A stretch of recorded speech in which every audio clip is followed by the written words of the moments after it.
എല്ലാവർക്കും നമസ്കാരം. കടലപ്പരിപ്പ് കൊണ്ടുണ്ടാക്കുന്ന വളരെ ക്രിസ്പിയായ ഒരു പക്കോടയുടെ റെസിപ്പിയാണ് ഷെയർ ചെയ്യാൻ പോകുന്നത്. എങ്ങനെ ഉണ്ടാക്കുന്നത് നോക്കാം.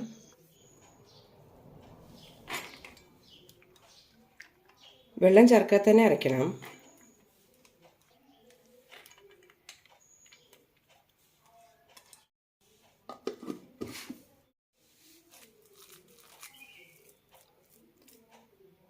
വല്ലാതെ അരിഞ്ഞിട്ടില്ല, അതേപോലെ വലിയ കഷ്ണങ്ങളും ഉണ്ടാവില്ല. അതുപോലെയാണ് അരയ്ക്കേണ്ടത്. ഇനി ഇതൊരു ബൗളിലേക്ക് മാറ്റാം.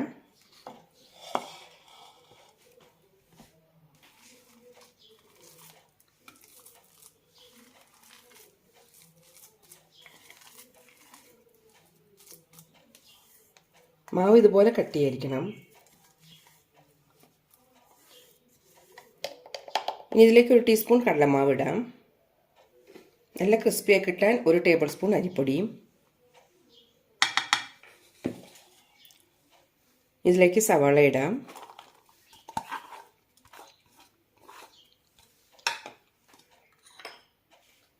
കൂടെ തന്നെ ഇഞ്ചി, പച്ചമുളക്, കറിവേപ്പില, മല്ലിയില എല്ലാം ചെറുതായി അരിയണം.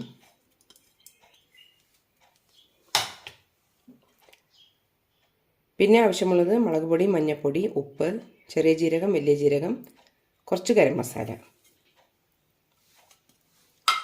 നന്നായി മിക്സ് ചെയ്യാം. മിക്സ് ചെയ്ത ശേഷം ഉപ്പ് ഒന്നുകൂടി ചെക്ക് ചെയ്ത് നോക്കാം.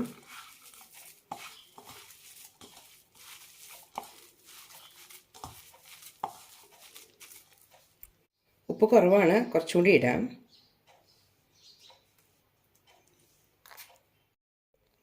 ഇതിലേക്ക് കുറച്ച് വെളുത്ത എള്ള് കൂടി ഇടാം.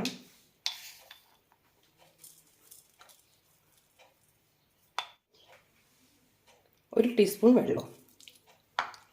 നന്നായി മിക്സ് ചെയ്യാം.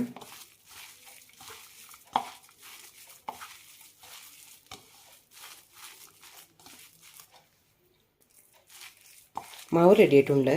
ഇനി പക്കോട ഉണ്ടാക്കിയെടുക്കാം. മാവ് വല്ലാതെ കട്ടിയാവേണ്ട ആവശ്യമില്ല. 4 ടേബിൾ സ്പൂൺ വെള്ളം ഒഴിച്ചിട്ടുണ്ട്. എണ്ണ നന്നായി ചൂടായതിനു ശേഷം ഇട്ടാൽ മതി.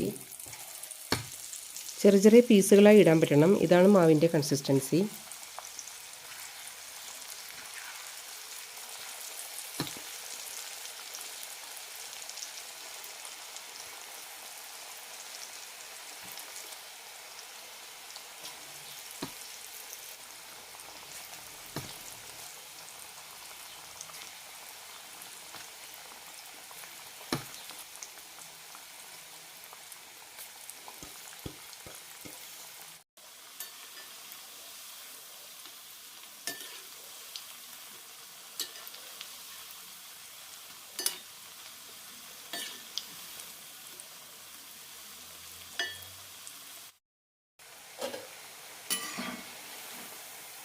ഇതുപോലെ നല്ല ഗോൾഡൻ ആകുമ്പോൾ എടുക്കാം.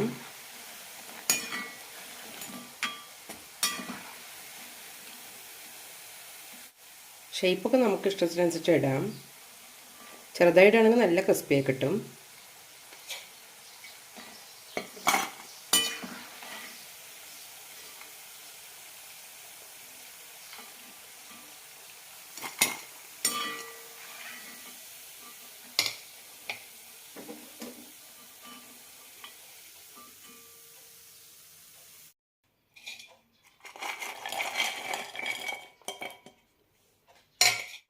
നല്ല ക്രിസ്പിയായ കടലപ്പരിപ്പ് പക്കോട റെഡി ആയിട്ടുണ്ട്. കടലപ്പരിപ്പ് കൊണ്ട് ഉണ്ടാക്കുന്നു എന്ന് പറഞ്ഞിട്ട് പരിപ്പോടയുടെ ടേസ്റ്റ് ഒന്നും ഉണ്ടാവില്ല. എൻ്റെ അതിൽ ഡിഫറെൻറ്റ് ടേസ്റ്റാണ്. നല്ല ക്രിസ്പിയായി തന്നെ കിട്ടിയിട്ടുണ്ട്. എല്ലാവരും ഒന്ന് ട്രൈ ചെയ്ത് നോക്കൂ. വെറും 10 മിനിറ്റ് മതി ഉണ്ടാക്കിയെടുക്കാൻ.